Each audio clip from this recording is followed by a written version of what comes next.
到底签不签陈念安？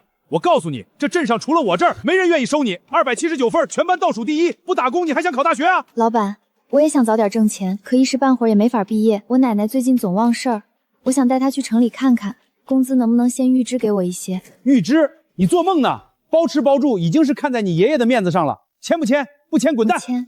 我今年高3，总分连垫底大专也考不上，父母早逝，爷爷年迈，打工养家的重担让我无法兼顾学业。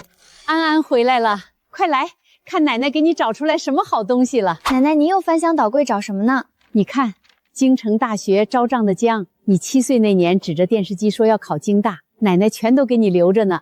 这可是个宝贝，你好好学，奶奶就算捡破烂砸锅卖铁也供你去京城念书。消停会儿吧，快别拿着破纸折腾念安了，行不行？你还给我，这是我孙女考京大的凭证。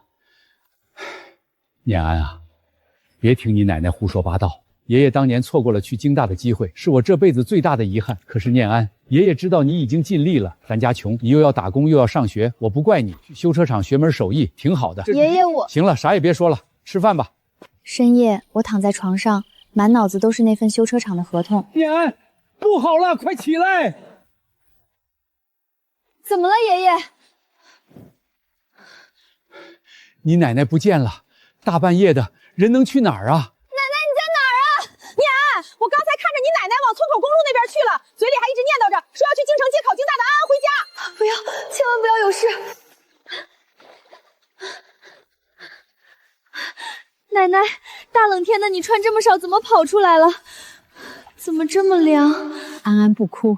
看，奶奶给你带了热乎的烤红薯，你吃饱了，咱们就去京大上学。奶奶，你的手是空的，我吃。奶奶，咱们去医院，马上看医生，我不能让你再受苦了。京大，奶奶，我背你上去，我们去医院。张大夫，我奶奶到底得了什么病？她怎么连自己在哪儿都不知道了？阿尔茨海默症，也就是老年痴呆，而且已经是中期了。她的记忆节点恐怕永远停留在你7岁那年了。7岁？就因为我7岁说了一句话，随口是一句要考京大。对，那是他潜意识里最执着的事情。准备好药费吧，这病没法根治，只能靠吃药延缓恶化。那他以后都不认识我了。我陈敬山到底做了什么孽呀？这让我老婆子以后可怎么活呀？爷爷，我不能再让你哭了。安安考京大，坐大飞机。奶奶，你做梦都在念叨。279分，全班倒数第一，不打工你还想考大学啊？陈念安，我告诉你，这镇上除了我这儿，没人愿意收你。是这破合同耽误了我，是我不够努力，要么现在，要么永远没机会。张大夫，麻烦您帮我照看一会儿我爷爷奶奶。念安，大半夜的你要去哪儿？去哪儿？你马上就知道了。这张废纸困了我半年，够了！去他妈的合同！我要回学校，我要考京大。修车厂待腻了，回来感受咱们高3的火热气氛了。不过你落下半个月的课，可得加把劲儿，我们可不会等你啊。赵科，你闭嘴吧。陈念安，你别理他，你能回来上课就好。给，这是你不在的这半个月我整理的所有复习笔记，重点我都用红笔标出来了，你赶紧拿着看看。谢谢班长。林小雨，谢谢你。放假回来了，正好先检验一下你这段时间自己复习的成果。来，黑板上这道基础题，看看知识是不是还给我了。黑板上这道数学题目，谁来解？他是在点我。陈念安，你上来。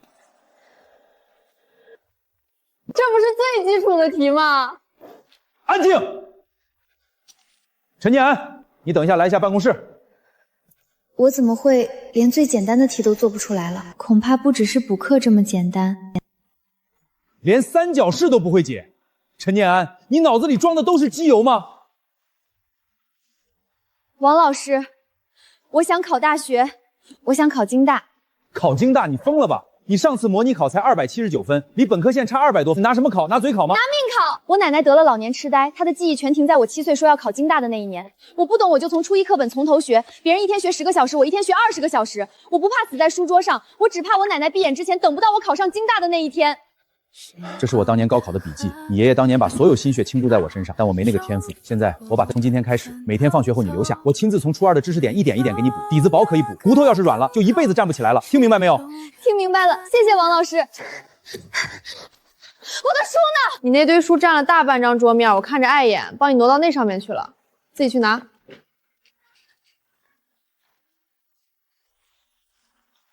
不会让任何人毁掉我的路。Apple 苹果 abandon 放弃。安安啊，歇会儿吧，眼睛熬得跟兔子一样。时间不够了，我真的来不及了，一天都不能停。奶奶，你在干什么？飞喽！安安，坐大飞机去京城喽！那是我记到半夜的重点提醒啊，那是我的心血。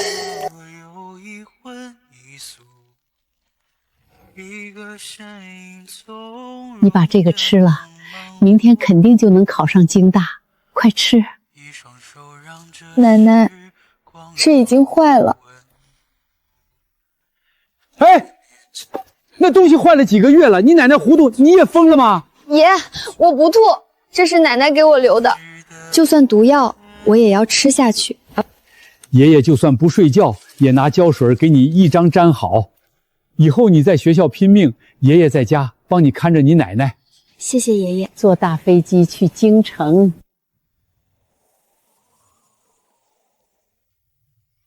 这次月考，我们班的整体成绩很不理想，但是我要特别表扬一个人，陈念安，342分。342分，这才刚开始。342分，他上次模拟考不是279吗？一个月进步了63分，这怎么可能？他是怎么做到的？不可能，老师他作弊，陈念安怎么可能考342分？这成绩肯定有问题。赵科，说话要有依据。好啊。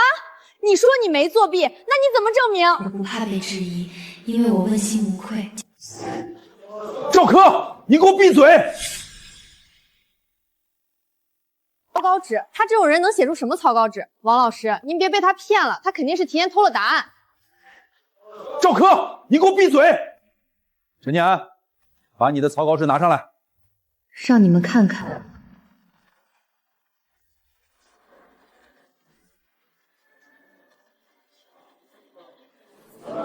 我不是天才，我只是把你们喝咖啡的时间都用在了做题上。你们自己看看，你们说他作弊，这上面每一张纸正反两面，连一个空白的角落都没有。为了这63分，他这一个月用光了13支圆珠笔，写完了20多道草稿本，你们谁做到了？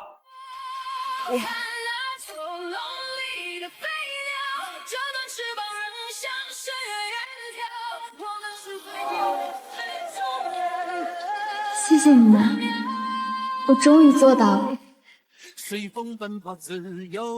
奶奶爷，我考了342分，我进步了。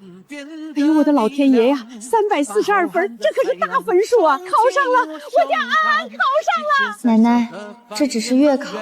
老李头，快看，我家安安考上京城大学了。王婶子，你看见没？这是京城大学的录取单子。哎呀，桂兰婶子，念安真有出息。哪怕拼上这条命，我也要把这张假的录取单变成真的。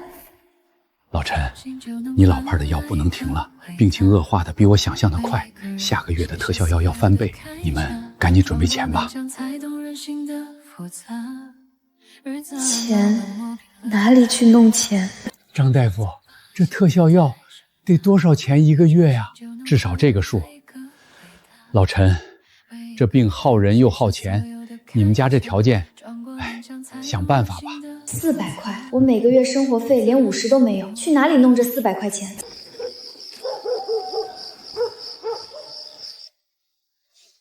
老板，招搬运工吗？算件数就行。你一个小丫头片子，细胳膊细腿的能搬啥？只要给钱，多重我都搬。行，1筐5毛钱，干不干？干！1筐5毛，10筐5块，100筐50。这是你今天的工钱，35块，拿好。陈念安，你身上怎么一股烂苹果的酸味儿啊 ？Apple 苹果 abandon 放弃。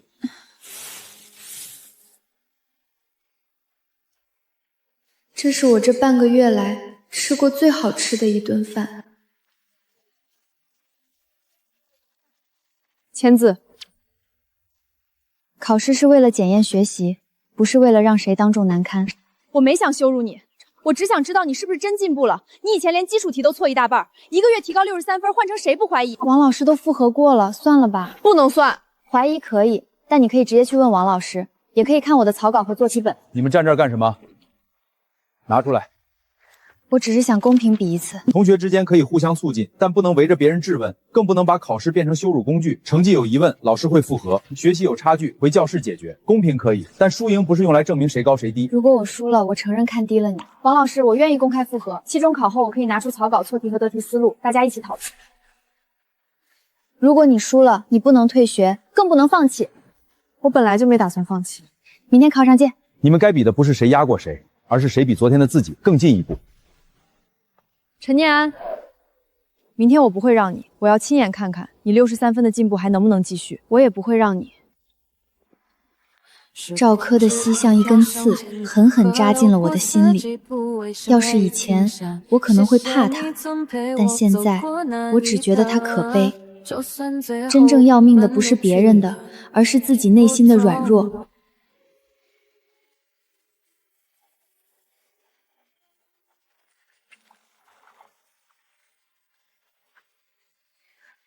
奶奶，我一定会考上最好的大学，让您过上好日子。同学们，这次期中考试，我们班有一个人创造了学校建校以来的奇迹——陈念安。期中考试总分458分，全班排名第28名，超过了今年的大专录取线。另外，某些同学整天不把心思放在学习上。赵柯312分，全班倒数第2，你还有脸坐在这里吗？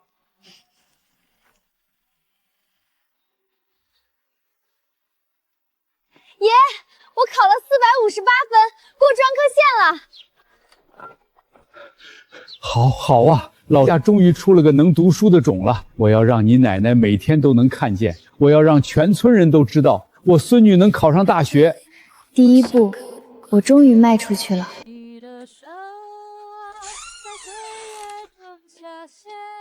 念安，快报警！你奶奶不见了，她去火车站了，说要买票去京城看你。奶奶，千万别出事。去火车站？她去那儿干什么？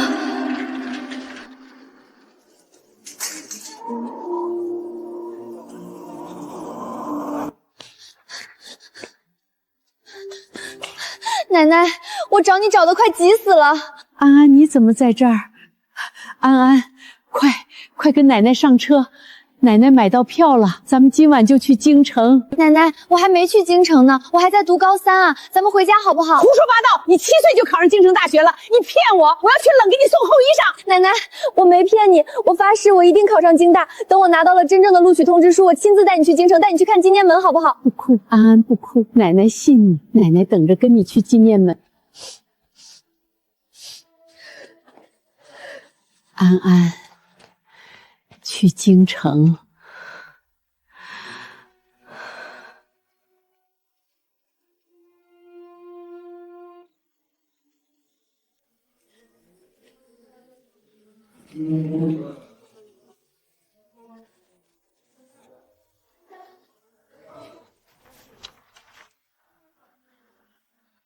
这是他放的。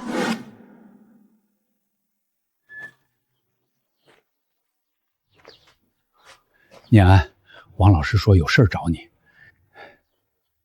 小王，家里乱，您随便坐。念安，你老实告诉我，你每天早上在课桌上睡觉，衣服永远是湿的，是不是因为半夜去菜市场搬货了？老师，我奶奶的特效药涨价了，我得挣钱。胡闹！这是我和几个任课老师凑的2000块钱。从今天起，你不许再去搬货，你的任务就是给我往死里学。老师，这钱我不能要。拿着，这是借你的，等你考上大学，连本带利还给我。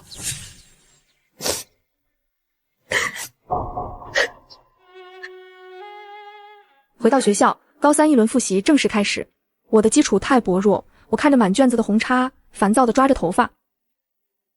陈念安，这道受力分析你用错公式了。我们商量好了，从今天起，我们3个组成学习小组，我负责你的理聪，王浩负责你的数学，你愿意吗？愿意。谢谢班长。你看这个地方应该是这样，然后我们3个每天挤在一起死磕题目，甚至连吃饭都在讨论。整个班级的气氛似乎都在因为这股冲劲悄悄发生变化。1周后的一天早晨，我刚坐到座位上，就发现桌子上多了一个厚厚的黑色笔记本。翻开一看，里面全是整理的极其工整的理综错题，扉页上没有名字，只写着几个字：一个想进步的人。我盯着那本黑色的错题本，越看越觉得这自己眼熟，狗爬一样的连笔，但刻意写得很端正。这本子是你的吧？你瞎说什么啊？谁的错题本？老娘连书都不看，哪来的错题本？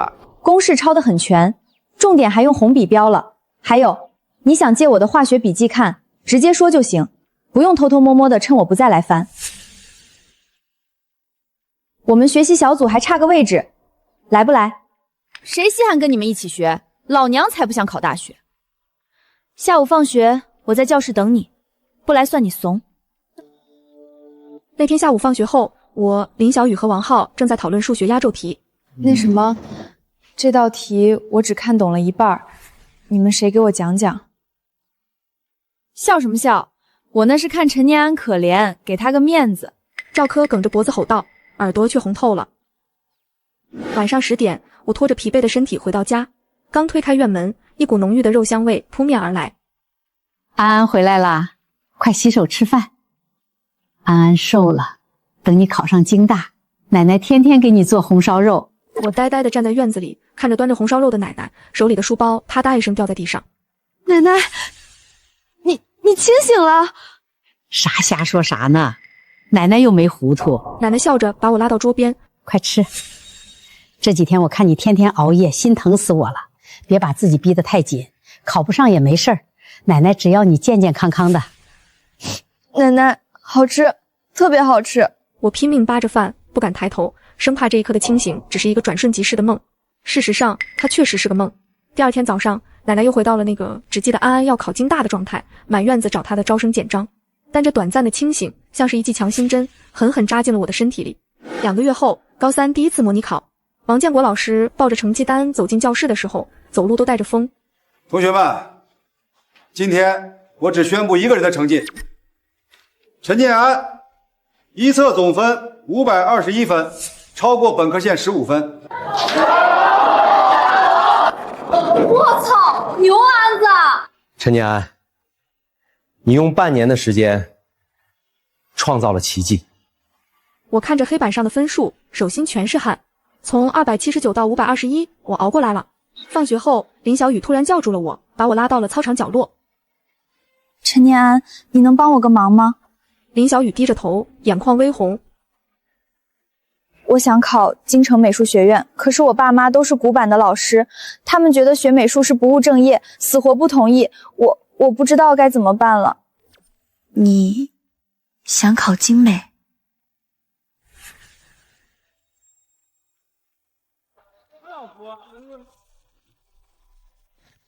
我从初中就开始画画，这是我在全国拿过的奖状。可是我爸昨晚把我的画架砸了，他说我再敢碰画笔就不认我这个女儿。我接过那些画稿，每一张都充满着强烈的生命力，甚至有一张画的正是我们在教室里埋头苦读的背影。走，我们去找王老师。王老师，他有这个天赋，不该被埋没。小雨，把眼泪擦干。走，我现在就去你家。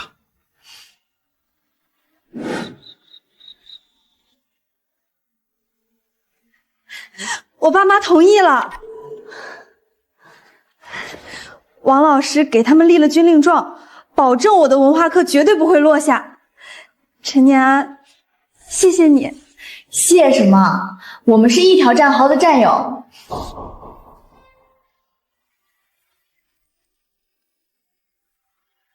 教室里的学习氛围越来越浓烈，曾经在后排睡倒一片的差生，现在全都围着黑板讨论题目。周六的傍晚，我刚进屋就看见爷爷急得满头大汗，在屋里到处乱翻。念安，快帮你爷爷找找，我老花剑不见了。爷爷，您别急，我找找。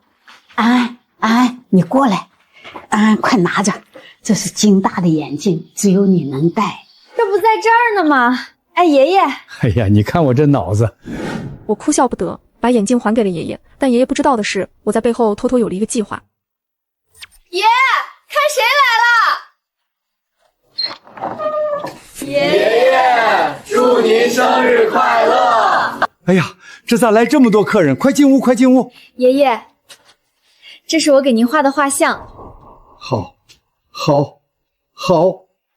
画的真像，谢谢闺女。夜深了，送走同学后，爷爷把我叫到正屋。他从衣柜最底层掏出一个精致的铁盒，里面是一张发黄发脆、印着京城大学招生报名表的旧纸。爷，这东西您还留着呢。当年爷爷是镇上唯一狱通过初审的，考试取消了。念安，爷爷今晚把这东西给你，不是为了让你替我圆梦，你这些天的努力我都看在眼里，爷爷的遗憾不用你背着，明白吗？爷，我知道了，但我向您保证，我绝不放弃。我把报名表加进数学课本，连续2周，我每天只睡3个小时，直到那天早自习，赵科迟到了，他没有背书包，只是低着头走到座位开始收拾东西。你怎么了？我不念了，我爸的工地出事了，欠了一大笔钱，我得去打工还债。你疯了？离高考就剩不到5个月了，你现在退学？不退学能咋办？我爸的工地出事，伤了3个工人，几十万的医药费全压在我们家。今天不给钱，人家就要去医院闹事，我拿什么念书？我连明天的饭钱都没有了。赵科，这是我的生活费，你先拿着。我不要你们可怜我。谁可怜你了？赵科，你上次期中考了312分，你答应过我要一起考大学的，想当逃兵门儿都没有。这里有1000块，我留200给奶奶买药，剩下的大家能帮多少是多少。赵科要是走了，咱们4班就少了一个考大学的姐妹。我出50，我有100。同学们全站了起来，纷纷把零钱往讲台上堆。下午，班主任王建国把一叠厚厚的钱塞进赵科手里。这是同学们凑的，还有学校批下来的特苦生助学金。工地的事故，县里已经介入调查了。你现在的任务就是给我滚回教室死磕书本。赵科捧着那堆零钱，浑身剧烈颤抖，眼泪成串的往下掉。第2天早自习，赵科在众人的注视下走到教室正前方。陈念安，对不起，以前是我混蛋，谢谢大家帮助我。赵科的回归让全班拧成了一股绳。接下来的3个月，我们近乎自虐班题刷题。我操！快看第1页，陈念安！我挤进人群，目光死死锁定在自己的名字后面。陈念安总分612分，全班第3名。一本线，念安，你过一本线了！周磊不知道从哪冒出来的，兴奋的一把抱住我。612分，我看着那个数字，心里却没有想象中那么兴奋。一本线是过了，可是京城大学去年的录取线是660多分，我还差了整整50分。回到家，我一进院子，就看到奶奶正蹲在花坛边，用脏兮兮的手刨着土。奶奶，您这又是干嘛呢？安安回来了，快来看！奶奶神秘兮兮地拍了拍土地，笑得见牙不见眼。奶奶在院子里种了一排向日葵，村头李婶说了，这花叫一举夺魁，等着向日葵开了花，咱们安安就能到京城大学的通知书喽。我看着那一排刚埋下种子的泥土，心里一阵酸楚。奶奶的阿尔茨海默症越来越严重了，她清醒的时间越来越少，但只要开口，永远都是京大。奶奶，花开的时候，我一定带你去京城。好，好，坐大飞机去看金包门。就在全班都在为二模的成绩欢呼，林小雨也收到京城美术学院专业考试全国第3名的喜讯时，意外再次发生了。那天英语课上，我正抬头看黑板，眼前的英文字母突然开始剧烈旋转重叠，我只觉得一阵天旋地转，眼前彻底一黑，整个人直挺挺地从椅子上栽了下去。长期熬夜，严重营养不良，身体机能严重透支，再这么拼下去，高考前这丫头的身体就彻底垮了。诊所里，张医生的训斥声在耳边响起。我睁开眼，看见爷爷、王老师、林小雨全围在床边。念安，听医生的话，晚上11点必须睡觉，听见没有？爷爷紧紧抓着我的手，眼里全是泪花。为了监督我，爷爷和奶奶排了班，每天晚上11点一到，奶奶就准时冲进我屋里，不由分说的把我的台灯拔了，嘴里念叨着：睡觉。京大不让熬夜的孩子上学。爷爷则每天晚上端着一碗热牛奶站在门外，看着我躺下才肯回屋。半个月后，第3次模拟考试成绩公布。陈念安598分。拿到卷子的那一刻，我整个人如坠冰窟。598分，比二模整整下降了14分。不仅离京大越来越远，连稳上一本都成了问题。那几天，我陷入了巨大的自我怀疑中。我把自己关在房间里，看着满墙的公式，第一次觉得命运这么不公平。为什么我拿命去拼，结果还是不够？念安，开门，小雨和王老师来看你了。我不去，别管我了。我把头埋在膝盖里，眼泪在眼眶里打转。门吱呀一声被推开了，进来的不是王老师，而是奶奶。她慢吞吞地走到我床边，拉过我的手。安安不哭，这是当年你太奶奶传给我的。神仙保佑着呢，带上它，咱们安安一定能考上京城大学。奶奶不催你，慢慢学啊。奶奶的银镯子成了我最后的精神支柱。我调整了心态，不再盲目熬夜，而是提高白天的效率。距离高考还有100天，学校在大操场举行了隆重的100日誓师大会。下面有请高3、4班陈念安同学作为进步最大的学生代表上台发言。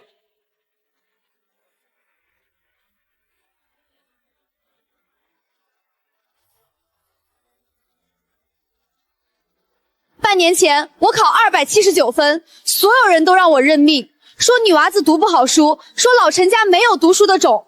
但我站在这里就是要告诉大家，命运从不是天注定的，只要你敢拿命去赌，老天都要给你让路。哪怕前方是京大，是再遥不可及的梦想，我们也一定要去碰一碰。好诡异。誓师大会后，高考进入了最后的倒计时。教室里的卷子堆得像小山一样高，距离高考还有1个月，学校放假让我们回家调整心态。我每天在家里一边刷题，一边陪着奶奶给院子里的向日葵浇水。那排向日葵已经长得比我还高，含苞待放。可就在高考前1天的早晨，出大事了。我的准考证呢？明明昨天还放在桌上的。爷爷慌了，全家人找了一整天，直到傍晚，我看着奶奶神神秘秘地坐在床边，把手死死捂在枕头底下的一个布包上，一脸警惕地看着我。不给，谁也不给。等安安考上京大，我再给她。奶奶，那是我明天考试要用的准考证，没有它，我进不去考场。骗人！隔壁老李说了，外面坏人多，专门要把你的凭证骗走。不给，等我的安安考上京大，奶奶亲手交给她。奶奶，我就是安安啊，明天就是去京城的大日子，考官要看这个证件才让我上飞机。您不给我，大飞机就飞走了，咱们去不成京城了。你真是安安，你没骗奶奶。我没骗您，不信您问爷爷。桂兰啊，给孩子吧，明天是正事儿，耽误不得。拿好，千万别丢了，这可是去京城的命根子。打开一看，正是我的准考证，完好无损。我长长的松了一口气。第2天清晨，高考第1天，天刚蒙蒙亮，爷爷奶奶就换上了平日里舍不得穿的干净衣服，执意要送我去考场。考场外人山人海，全是焦急等待的家长。临近校门前，奶奶突然凑过来，神神秘秘地从怀里掏出那张泛黄的京大招生简章，一把塞进我的口袋。安安，揣着这个，这是文曲星，保佑你。好，奶奶，您和爷爷去阴凉处等我，我一定好好考。我深吸一口气，攥紧拳头，大步跨进考场。第1场语文。当广播里宣布正式开考，我翻开试卷，直接看向最后的作文题目。看到黑体印出的作文题目，我的梦想，我这半年的挣扎，奶奶的期盼，爷爷的遗憾，瞬间排山倒海般涌上心头。我的眼泪啪嗒一声，直接砸在了答题卡上。陈念安，现在不是哭的时候，你要拿笔当枪，为你奶奶打下个未来。2个半小时飞逝而过，当交卷铃声响起，我交了卷，快步走出校门。正午的太阳毒辣的像要吃人，我一眼就看到爷爷奶奶站在没有一丝遮蔽的马路边，顶着大太阳，已经足足站了2个多小时。奶奶甚至用手在眉骨上搭着凉棚，垫着脚尖，拼命往校门口张望。安安，这儿呢，累不累啊？快喝口水。奶奶，我不是让你们去树荫里等吗？大热天的，中暑了咋办？没事儿，奶奶不热。奶奶得站第一个，让你一出来就能看到。奶奶笑呵呵的用袖子擦了擦我额头的汗。谢谢你。下午数学考试，这是我的超级弱项，也是决定我能否冲上名校的关键。前面的基础选择填空做得很顺，但当我翻到最后一页，看到那道压轴的大题时，我整个人彻底卡壳了。那是一道立体几何与导数结合的超纲综合题，黑压压的已知条件像迷宫一样。我换了3种辅助线的画法，算出来的结果全部自相矛盾。冷汗顺着我的额头大颗大颗的往卷子上砸，手心全是汗，连圆珠笔都快抓不住了。我猛地抬头看了一眼教室前面的时钟，距离考试结束只剩下20分钟了。如果这道14分的大题拿不到分，我的京大梦就彻底碎在第一天了。冷静，陈念安，想想王老师教过的方法，底子薄可以补，骨头不能软。我死死盯着黑色的几何图形，强迫自己狂乱的心跳慢下来。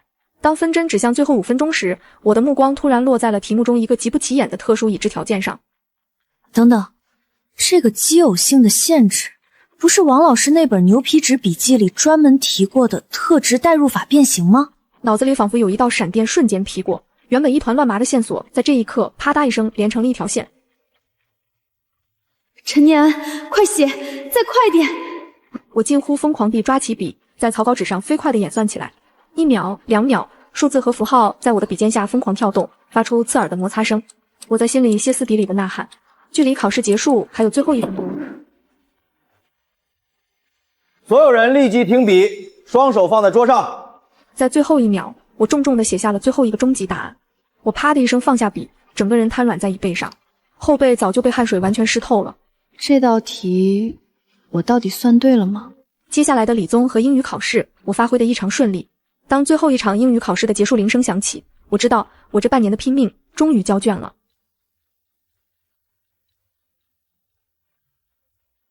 走出校门，高3、4班的所有同学居然都没走，全聚在校门口等我。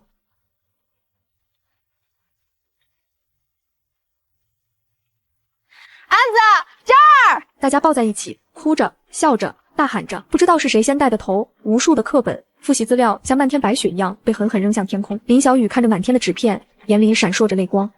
陈念安，谢谢你，我们都做到了。不，是谢谢大家。高考结束后的日子突然慢了下来，我每天在家里陪着奶奶，给她讲金安门。奶奶听得双手合十，脸上的笑容就没消失过。但等待成绩的日子也是最煎熬的，吃不下饭，睡不着觉。念安，天天在家憋着也难受，去我那儿帮几天忙呗。正好我那汽修厂缺个管账和打杂的，一天给你结50，咋样？行，小磊，谢了。我知道周磊是变着法子想帮我赚大学的学费。我在周磊的修车厂干了半个月，查分前一天的下午，我拿着刚领到的第一笔工资回到家，正准备进屋，却听见院子里传来隔壁李婶的惊呼声。桂兰婶子，你怎么坐地上了？哎呀，这门怎么锁着门啊？我心里一惊，扔下自行车就往院子里冲。冲进院子才发现，李婶儿，我奶奶怎么了？奶奶只是坐在泥地上，手里抓着一把向日葵叶子。她抬起头看我，笑得像个小姑娘。我悬着的心这才放了下来。安安，向日葵开花了，你是不是要带奶奶去京城了？我蹲下身，拍掉奶奶身上的泥土，从怀里掏出今天刚领的工钱。这是我用自己赚的钱给您和爷爷买的新衣裳，快试试。快看啊，这是我家京大的孙女给我买的，全镇就这一件。奶奶抱着红色的新衣服，看着奶奶骄傲的背影，我心里的焦虑却愈发沉重。明天就是高考出分的日子了。那天晚上，我坐在桌前，死死盯着电脑屏幕。爷爷看出了我的不安，拍了拍我的肩膀。念安，走，陪爷爷去河边钓个鱼。夏夜的河边，微风习习，爷爷看着波光粼粼的河面。无论明天是多少分，在爷爷和奶奶心里，你已经是全镇最优秀的娃了，不要有包袱。爷爷的话让我狂躁的心渐渐平复了下来。凌晨0点，查分通道正式开启。我颤抖着双手，在破旧的电脑键盘上一个字一个字地输入了自己的准考证号。鼠标指针停在查询2个字上，一串清晰的红色数字缓缓跳了出来。电脑屏幕上进度条像蜗牛一样爬动，最后唰的一下刷新成功。爷爷激动的一把按住我的肩膀。出来了，念安，快看分数。屏幕上几行鲜红的数字清清楚楚地亮了出来：语文128分，数学135分，理综242分，英语133分。638分，一本线才536，你高了100多分啊，念安！老天爷开眼啊！半年时间，你真的拼出来了。我死死盯着那个数字，心里却像塞了一团棉花。638分确实是个奇迹，可我知道京城大学在省内的录取线去年是670分，我差了整整32分。念安，别难过，这分数能上全国任何一所名牌985了。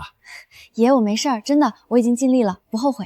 院门被粗暴地推开，王建国老师带着林小雨一阵风似的冲了进来。念安，638分，全校理科第3名，你创造了咱们镇中学的历史。陈念安，恭喜你，你太棒了！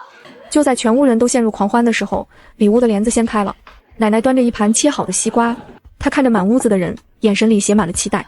奶奶把西瓜放在桌上，颤抖着抓住我的手。是不是分数出来了？隔壁老李说今天放榜，你考上京城大学了吧？屋里的欢呼声瞬间戛然而止，空气冷得像要结冰。王老师和林小雨脸上的笑容僵住了，有些无措地看着我。爷爷更是痛苦地扭过头去，不敢看奶奶的眼睛。奶奶干瘪的手指死死抠着我的手背，疼得钻心。安安，你怎么不说话呀？是不是考上了？你7岁就答应过奶奶的，对不对？奶奶急得直跺脚，声音里带了哭腔。看着奶奶那双充满期盼却又脆弱的像瓷器一样的眼睛，我的喉咙仿佛被巨石堵住。说谎吗？骗她说考上了。那接下来呢？录取通知书怎么变出来？去京城上学怎么圆谎？一个谎言要用1000个谎言去买单。奶奶虽然糊涂了，但我不想骗她。我深吸一口气，奶奶，对不起，奶奶，我没考上京大，我差了32分。奶奶整个人瞬间僵住了。没考上？怎么会没考上呢？我的安安那么拼命，天天不睡觉，怎么会考不上呢？桂兰，孩子尽力了，你别逼他了。爷爷忍不住哭出了声，奶奶却根本听不进去。不对，你骗我！这不就是录取通知书吗？奶奶，这不是通知书，这只是简章。爷爷一把从后面抱住我。念安，别说了，随他吧，别再刺激他了。老泪纵横，冲着我疯狂摇头。我看着奶奶，她用那双长满老茧的手小心翼翼地抚摸着简章上京城大学4个字，突然破涕为笑。瞅瞅，你瞅瞅，这上面不是写着呢吗？陈念安录取了。傻丫头，你故意逗奶奶玩呢是不是？考上了，我家安安考上京城大学了。看着这一幕，我的心像被绞肉机绞碎了一样。在奶奶的世界里，她的逻辑已经闭环了。她不认识字，但在她心里，只要这4个字和我的名字在一起，就是圆满。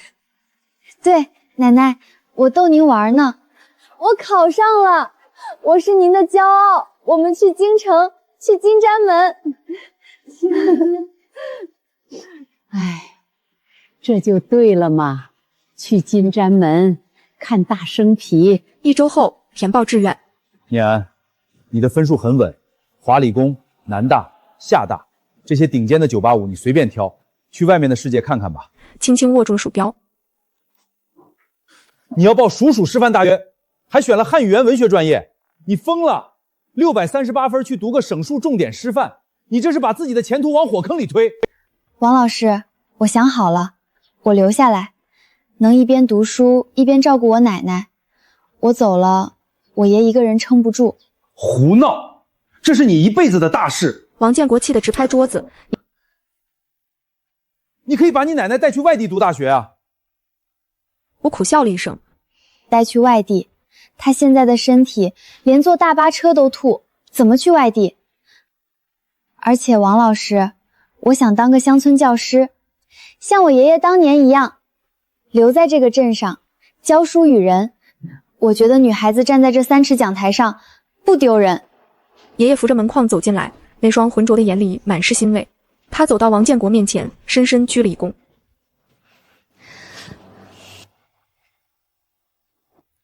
建国啊，这丫头的脾气为我，当年我没能站完的讲台，她想替我站下去。名校重要，但家更重要。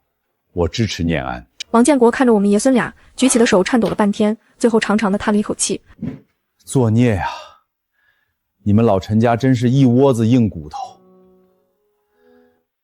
行，老师尊重你的选择。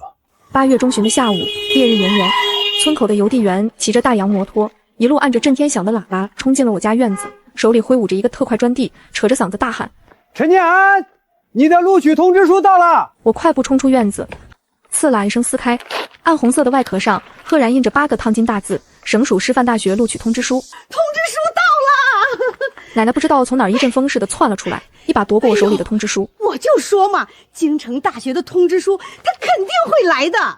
他根本看不懂上面的字，但看着那抹鲜艳的红色，乐得合不拢嘴。我赶紧在后面护着。老李头，快出来看啊！我家安安的京城大学通知书下来啦！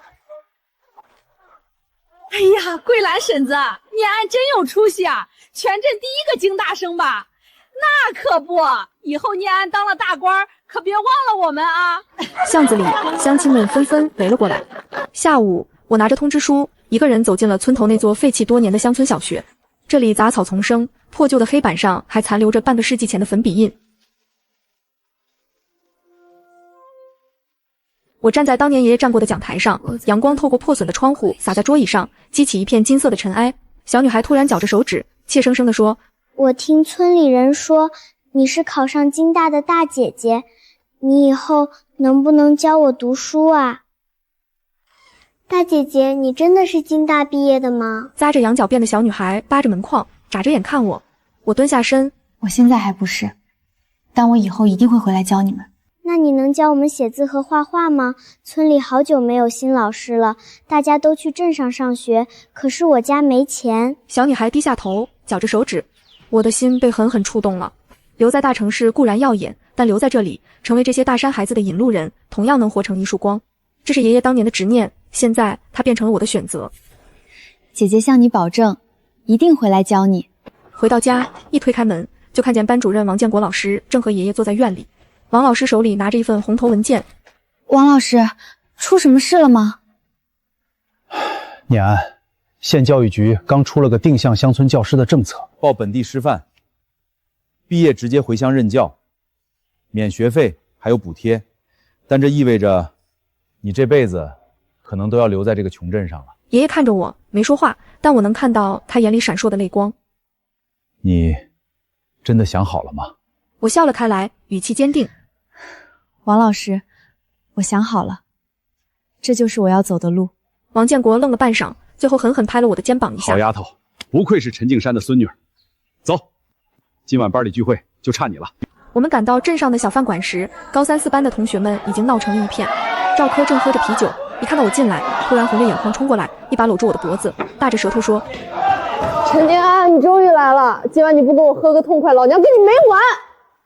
赵科，你喝多了，松开我！我没醉。赵科死活不撒手，眼泪直接呼在我肩膀上。陈静安，你知道我以前为什么天天找你麻烦，还往你课桌里塞死老鼠吗？为什么？赵科嚎啕大哭。因为我嫉妒你。我嫉妒你，哪怕考全班倒数第一，你爷爷奶奶也把你当成宝。我呢，我只要考不好，我爸就用皮带抽我，骂我是个赔钱货。陈念安，对不起，我真不是东西。我心里一震，拍了拍他的后背，满是心酸。行了，都过去了，以后在职要好好学汽修，出来姐妹还等你帮衬呢。同学们，这3年你们受苦了，但从今天起你们毕业了，无论将来你们走到哪儿，是去京城还是留在大山，都别忘了你们是从高3、4班走出去的硬骨头。干了！干了！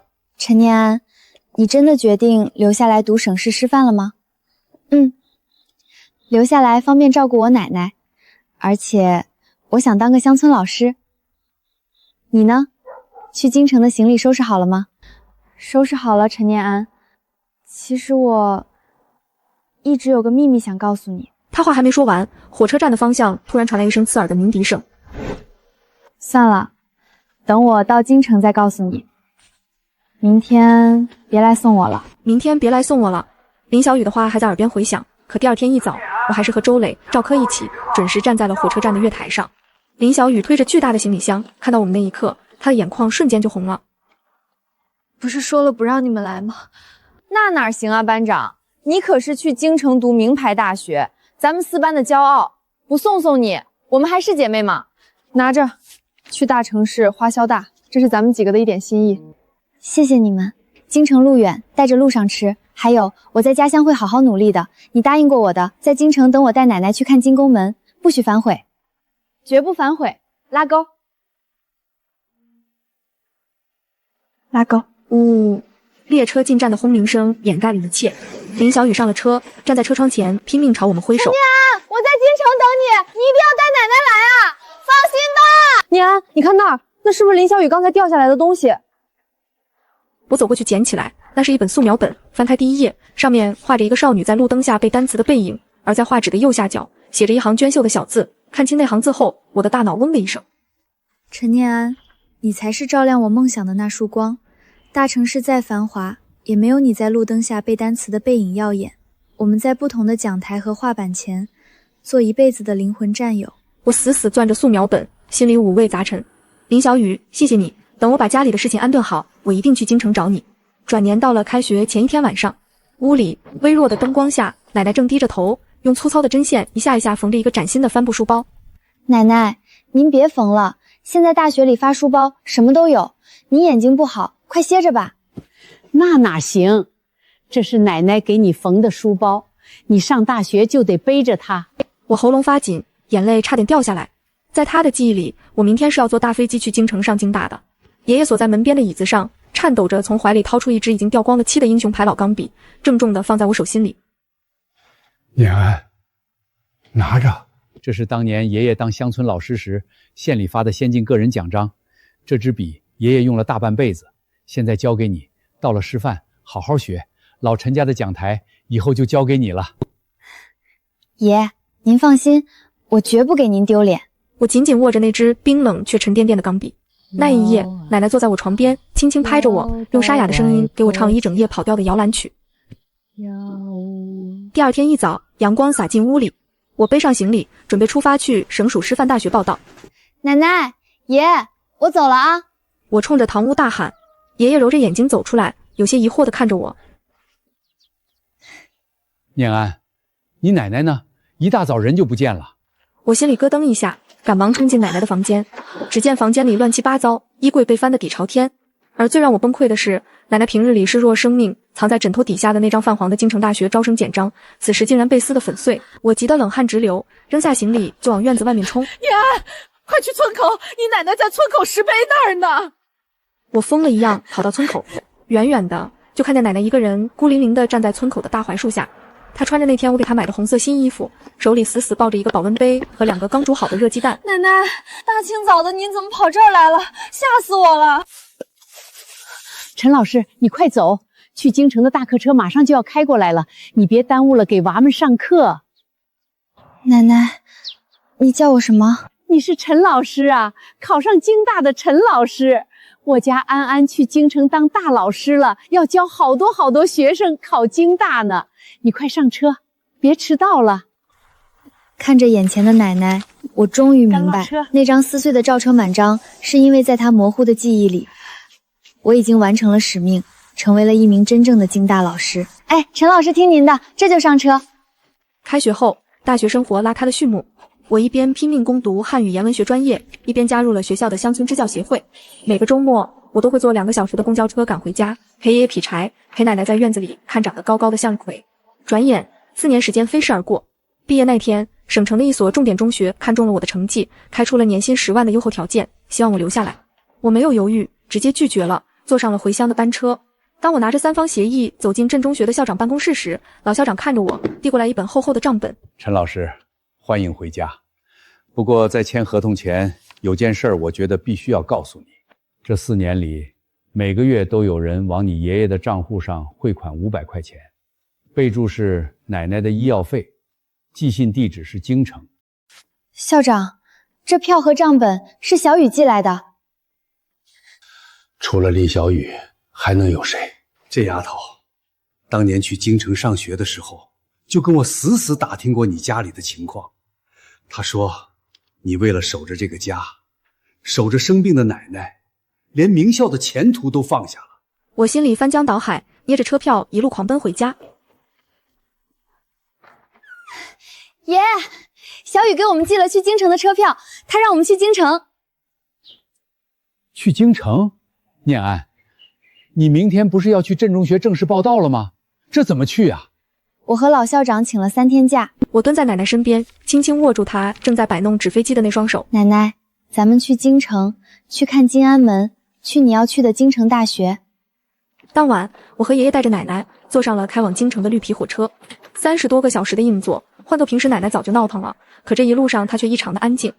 京城西站人潮汹涌，我一手提着沉重的行李，一手死死拽着奶奶的胳膊。可就在出站口，一队执勤的武警迈着整齐的步伐走过，奶奶突然情绪失控，猛地挣脱了我的手。别怕，坏人来抓我孙女了！朝着狂奔的人群里冲了过去。奶奶，快回来！我吓得魂飞魄散，扔下手里的编织袋，拼了命地往人群里挤，可四周全是密密麻麻的旅客。念安在这儿，我抱住奶奶了！一声清脆且熟悉的喊声穿透了嘈杂的人群。我定睛一看，正死死抱住挣扎的奶奶，满脸都是焦急。那是林小雨，4年不见，她褪去了高中的青涩，变得成熟。我知道你们今天到站，一早就来出站口守着了。奶奶，没事了，叔叔是保护我们的，不是坏人。走，我带你们去金安门。你是林班长？哎呀，林班长，我家安安在京大听不听话呀？她没跟同学闹矛盾吧？奶奶，陈念安可乖了，他是学校里最厉害的陈老师，大家都可喜欢他了。1小时后，我们终于站在了金安门广场上。蔚蓝的天空下，奶奶呆呆地望着雄伟的金安门城楼，眼泪噼里啪啦地往下掉。她颤抖着从红色新衣服的口袋里掏出那张早就被她撕碎，又被我用胶带一张张粘好的京大招生简章。老陈家的列祖列宗啊，你们看见没有？我家安安带我来京城了，她没撒谎。可喊着喊着，奶奶的声音突然低了下去，脸色惨白，身体猛地一晃。奶奶，你醒醒！快，前面有急救站！念安，你背着奶奶，我来开路，让一让，老人晕倒了，麻烦让一让。奶奶，你醒醒！幸好只是由于长途劳累，加上情绪过度激动导致的暂时性休克。在急救站歇了半个多小时，奶奶缓缓睁开了眼睛。她看着头顶白色的天花板，眼神突然变得无比清明，就像没生病前一样。念安啊，奶奶，我在呢。您感觉怎么样？哪儿疼？我没事儿，我就是想去那个大学看看，带我去瞅一眼，就一眼。奶奶这辈子走了也值了。我含着泪拼命点头，和林小雨一起用轮椅推着奶奶来到了京城大学的校门前。奶奶坐在轮椅上，痴痴地看着牌匾上京城大学那4个金字，摸着手腕上的银镯子，眼泪无声地流，脸上却挂着笑。真气派啊！陈老师，你以后就在这儿教书了，对不？你要好好教，别耽误了人家的娃。对，奶奶，我就是这里的陈老师，以后我教出来的学生每一个都能像我一样有出息。奶奶欣慰地笑了，她从怀里摸出那张粘好的简章，颤抖着塞进京大校门口的石缝里，喃喃自语：还给你们，我把孙女交还给你们了。陈敬山，你是陈敬山师兄？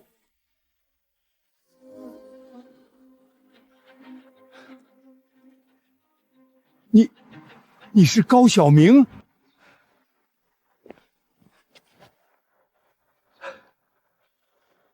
敬山师兄，真的是你呀！50年了，当年那场风波之后，你错过了考试，大家都以为你回老家出了意外，你怎么老成这样了啊？老了，都老了。高师弟，这是我孙女念安，她当年没能考上京大，但她当了乡村教师，接过我的教帮了。师兄，当年你是我们那届最优秀的学生，学校一直记得你。我回去就向校委会提交申请，一定要给你一个交代。好啊，乡村女教师不比京大的教授差。敬山师兄，你有个好孙女，她没有被名校的门槛困住，她才是真正的精神传承人。这一刻，所有的遗憾、不甘，在2位老人的热泪中彻底烟消云散。回程的火车上，奶奶睡得很安稳，嘴角始终挂着笑。3天后，我们回到了那个穷镇的小院。念安，你们可算回来啦！周磊穿着一身干练的工装夹克，赵科手里提着大红绸子，而班主任王建国正站在堂屋门口，笑着冲我大喊：“陈老师，明天就是开学第1天，全镇的孩子都在学校等你了，你还不赶紧过来准备准备？”王老师、小磊、赵科，你们怎么都在这儿？嘿，你明天第1天当老师上班，当姐妹的能不来给你撑场面吗？周磊的汽修厂越做越大，他拿出10万块钱成立了径山教育基金，专门资助村里的贫困学生。他笑着说：“当年我没考上大学，但我可以帮更多像念安一样的女孩、男孩考上大学。”念安，明天第1堂课，想好教大山里的孩子们什么了吗？想好了，王老师。第1课就教我的梦想。那一晚，我们几个人在院子里喝着啤酒，聊着过去，聊着未来。奶奶坐在老槐树下，摇着蒲扇，笑眯眯地看着我们。月光洒在铺天盖地的向日葵上，镀上了一层温柔的金边。第2天清晨，朝阳破开云层，洒下万道金光。我换上了白衬衫和西装长裤，皮鞋擦得锃亮，背上了奶奶亲手缝制的那个带有大口袋的帆布书包。爷爷奶奶，我去学校报到了。去吧，陈老师，好好教，老陈家看你的了。我转过身，大步流星地朝镇中学的方向走去，每一步都走得无比踏实。朝阳把我的影子拉了极长，可当我走到巷子口，下意识地回头望了一眼家门时，却看见原本坐在门槛上的奶奶突然颤巍巍地站起身，手里高高举着一样东西。我猛地停下脚步，回头望去，奶奶正穿着那件红色的新衣裳，一边大口喘着粗气，朝我颠颠地跑过来。安安，等会儿，你走太快了，奶奶都追不上你了。你把你的京城大学大奖状给落家里了，这可不行，快拿着去学校里给那些大教授瞧瞧，让他们知道我孙女有多厉害。奶奶，您记错了，我今天不是去上学，我是去教书，我是陈老师了。瞎说，当老师也得带奖状。快去快去，大客车要开走了，别让学校的娃们等急了。陈老师听您的，这就带着。奶奶，快回家吧，院子里风大。去吧，好好教。20分钟后，我站在了高一班的教室门口。陈老师，这班孩子底子薄，调皮得很，交给你了。我深吸一口气，推开教室门，大步走上讲台。原本闹哄哄的教室瞬间安静下来。从今天起，我就是你们的语文老师兼班主任。陈老师，听说你当年高考考了理科全校第3，你要真牛逼，怎么没去京城上华京大，反而跑回咱们这穷镇上当个女老师啊？你叫什么名字？刘亮。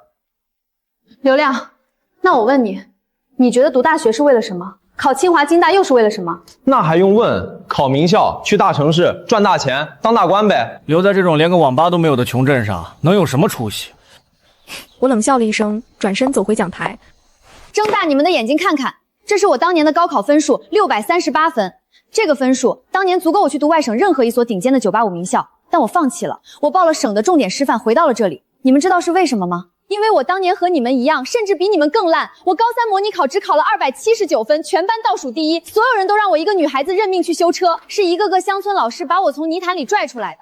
我留下来，不是因为我没本事走出去，而是因为我要站在这里，把你们这帮快要认命的混小子和丫头，一个个全他妈送出去。我拿起粉笔，在黑板上重重写下第1课的标题：我的梦想。正准备开口讲课，教室的门突然被老校长一把推开。陈老师，快出来！你家里出大事了！你爷爷刚打来电话，说你奶奶……同学们，自习。校长，我奶奶到底怎么了？你爷爷说你奶奶刚才在院子里摘菜，突然一屁股栽倒在地上，现在连话都说不出来了。镇本所的救护车已经过去了，快去！学校这边我帮你盯着。谢谢校长。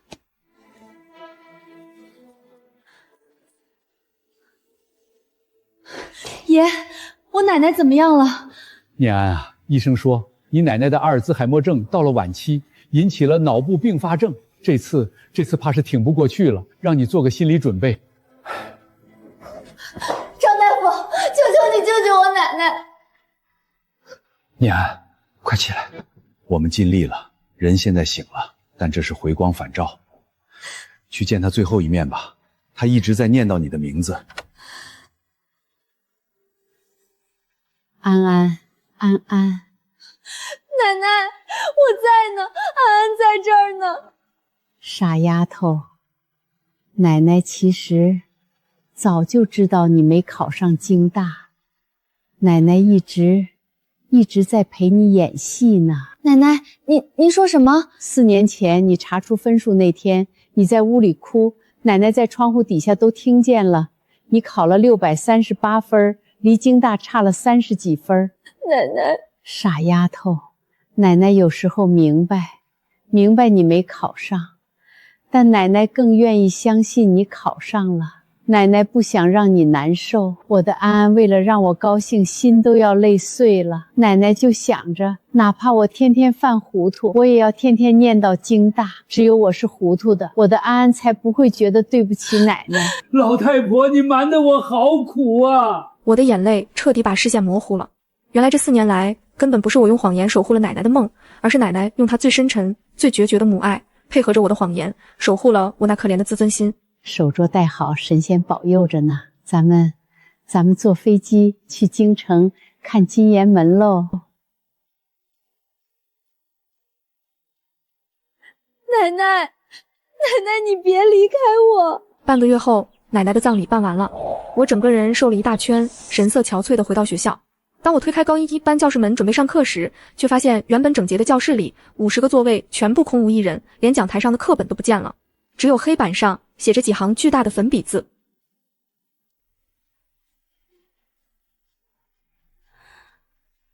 我的眼眶瞬间红了，丢下粉笔，拔腿就往村口那个废弃多年的乡村小学狂奔。当我气喘吁吁地冲进破旧的乡村小学大门时，眼前的一幕让我彻底定在了原地。全体起立，向陈老师敬礼。陈老师好。墙面上一幅巨大鲜艳的墙绘已经完工，墙绘的右下角写着一句话：真正的逆袭是活成爱的人眼里的一束光。陈老师，俺们都听说了，俺们不嫌弃这儿穷，俺们也不想认命了，你接着教俺们写作文吧，俺们的梦想都想写给你看。我看着这群孩子，狠狠抹了一把眼泪，重重点头。我正要走上那个简陋的讲台，兜里的手机突然剧烈震动起来，拿出来一看，是一个来自京城的陌生座机号码。接通后，里面传来一个威严却激动的声音：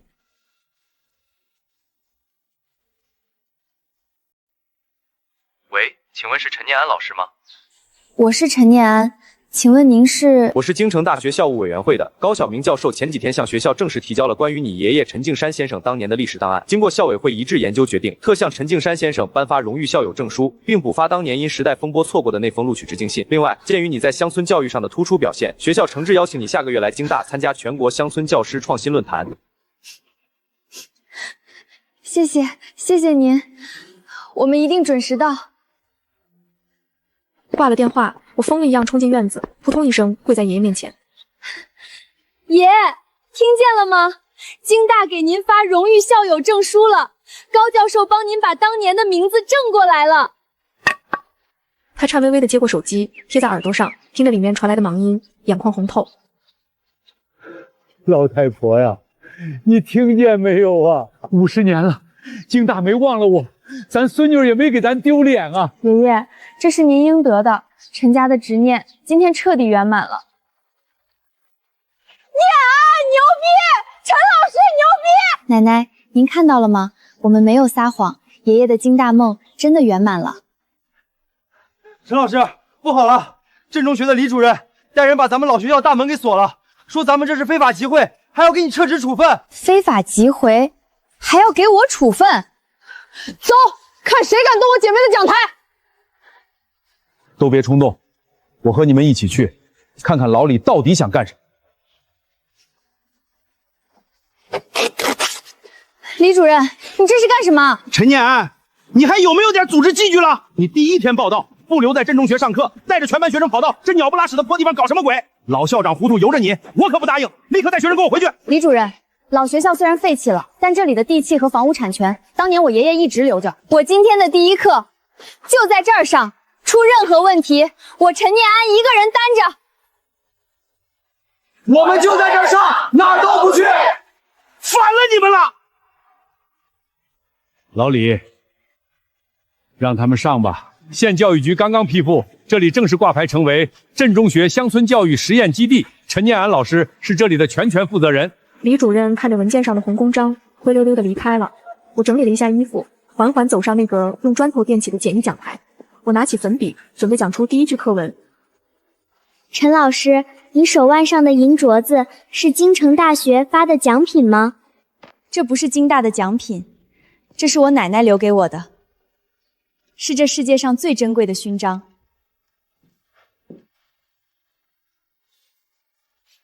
同学们，今天我们的第一课题目叫我的梦想。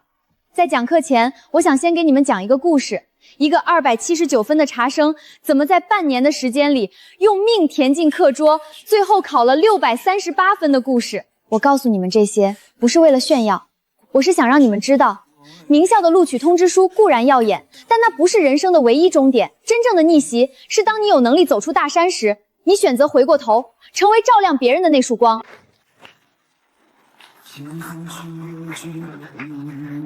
陈老师，我想好了，我的梦想是考上大学学修路，以后回来把咱们镇的路全修成水泥大马路。我想学农业，让咱镇的向日葵卖到京城去。看着这群重燃希望的孩子，我欣慰地笑了。第一堂课上的很成功，下课后，同学们排着队走出校门。念安，我要回京城了，这个留给你，等你下个月去京大参加论坛的时候打开看。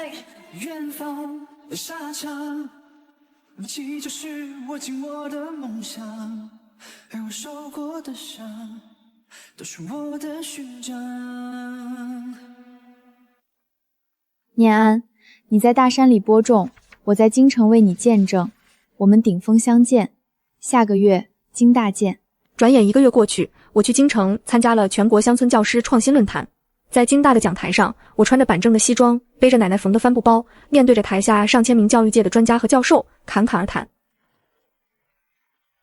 好，陈敬山的孙女儿没给老陈家丢脸。当我领完奖，捧着优秀乡村教师的奖杯回到镇上时，已经是初秋了。爷，我回来了，我拿到大奖杯了。爷爷正坐在躺椅上，手里拿着那支老钢笔，闭着眼睛晒太阳。可是爷爷没有像往常一样坐起来，他的身体已经一片冰凉。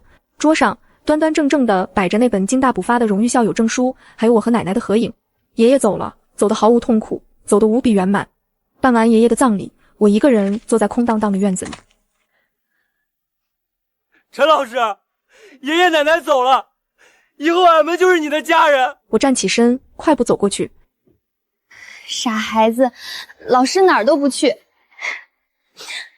老陈家的根在这儿，我的根也在这儿。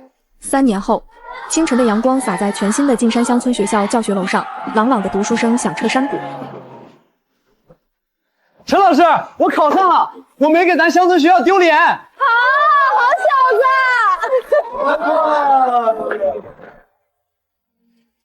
陈老师，这届学生你带的太棒了，你看向日葵又开了。夕阳西下，晚霞把天空染成了瑰丽的橘红色。我搬了把椅子，坐在老槐树下。